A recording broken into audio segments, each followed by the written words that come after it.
జాతిపిత జయంతి నాడే యాదెచ్చగా మద్యము మాంసాలు అమ్మకం కట్టడి చేయలేకపోతున్న యంత్రాంగం. గాంధీ జయంతిని అందరూ ఘనంగా జరుపుకుంటారు. ఆయన విగ్రహాలకు పోటాపోటీగా పూలమాలలు వేసి నివాళులు అర్పిస్తారు. ఎలాగూ సెలవు రోజు కావడంతో ఇంటికి వెళ్ళి సేద చేస్తారు. కానీ ఆయన జయంతి నాడే నిషేధ చట్టాలకు తూట్లు పొడుస్తున్నారు. కనీసం ఈ ఒక్కరోజైనా మద్యము మాంసం అమ్మకాలను కట్టడి చేయలేక యంత్రాంగము నిస్సహాయంగా ఉండడంపై విమర్శలు వెల్లువెత్తుతున్నాయి. బుధవారం ఎలాగూ పితృ అమావాస్య కావడంతో పెద్దలకు బియ్యం ఇచ్చే ప్రక్రియలో మాంసము మద్యము అనివార్యం కావడంతో విక్రయదారులు ఎప్పట్లాగే దందాను సాగించారు. ఇంకా చెప్పాలంటే ఈరోజు నిర్ణీత సమయానికి 2 గంటల ముందే మద్యము మాంసాలు అమ్మకం మొదలుపెట్టారు. నిషేధం వంక చెప్పి కొందరు బ్లాక్ దందా కూతరలేపారు.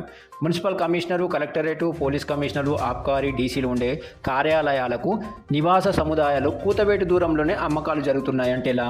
గాంధీకి దండలు వేయడానికి పోటీ పడిన వారే మద్యం మాంసం కోసం ఎగబడ్డారు. ఇదెక్కడి విడ్డూరమో.